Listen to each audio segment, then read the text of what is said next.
the paranormal magic, which is prevalent from ages immemorial, and as some of you might know, it all involves about summoning supernatural powers to provide a divine intervention. The second type of magic is the illusionary magic. It's all about performing art which entertains the audience by taking tricks or creating illusions with seemingly impossible feats. Now the question is, are these two really different, or are they two sides of the same coin? In order to answer this inexplicable question, we need to get further into the illusionary magic. So I'll get into three different qualities of three different magicians who are the frontrunners of illusionary magic. The three qualities: one, living the life; second, conjuring the divine; and three, the escapist. To start with, living the life, we want to talk about the magician Qing Ling Fu. He was around between 1854 and 1922, and he was the first popular Asian magician. And one of the signature acts of Fu was that he was able to produce a fishbowl out of thin air.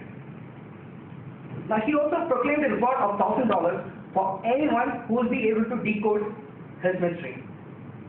No one succeeded, even though $1,000 was a huge amount during his time.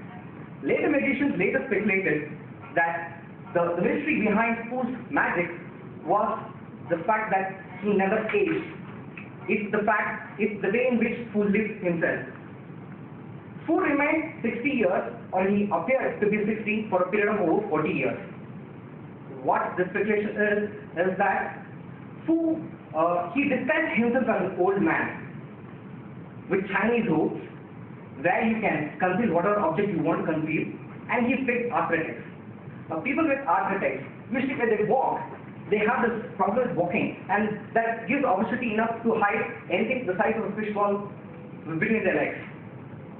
So what's more interesting is the fact that Fu had lived that life for the rest of his life. For his entire life term, he faked arthritis. That's the dedication that he had as a magician.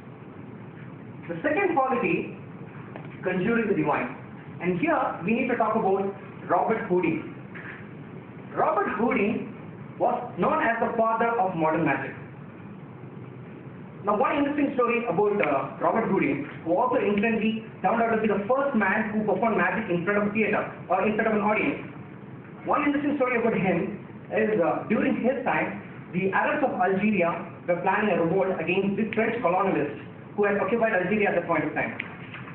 Now, the French summoned Houdin to quell the rebellion and break the influence of the cult leaders, of the Algerian cult leaders, who were caught in the rebellion on the backdrop of the magic of their cult leaders.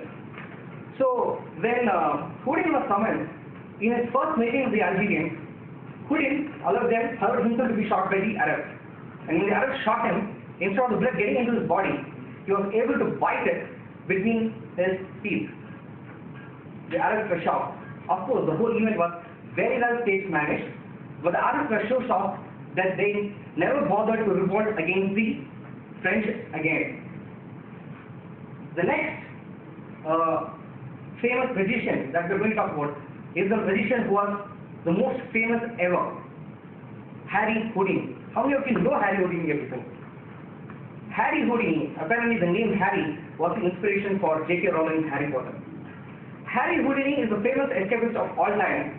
You cannot lock him. Try to lock him in as many locks as you want. Try to lock him in as many rooms as you want, or even try to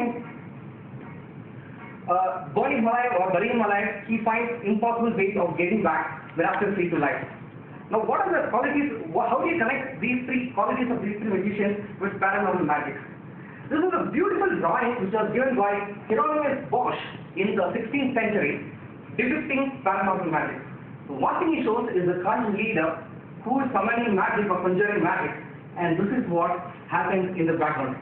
When everyone else is immersed or lost in magic, the people here try to steal things or do things which are what matters to them or which benefits them directly. So this was actually the event of paranormal magic, and the three magicians that I was talking about, be it Houdini or be it Fu, Even though they were trendsetters in modern magic, they were also trendsetters in breaking the mythical fallacies and also exposed the fake prophecies and broke the paradigm of paranormal magic.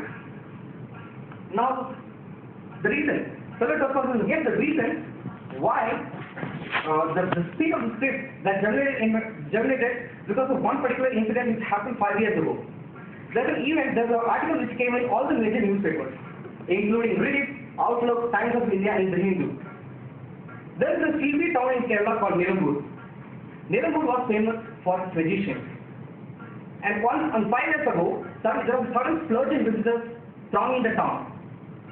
These were self-styled godmen who have come to Nilambur to learn the small tricks of performing magic and conjuring things out things. It became a big news during that point of time. Now, the question is all left to us. The next time when you see a paranormal magician, what do you want to do? Would you want him to forget small things like the sacred ash or the religious artifacts or small sweets like laddus, or you want to ask him to summon something as big as a refrigerator? The choice is all yours. Over to you.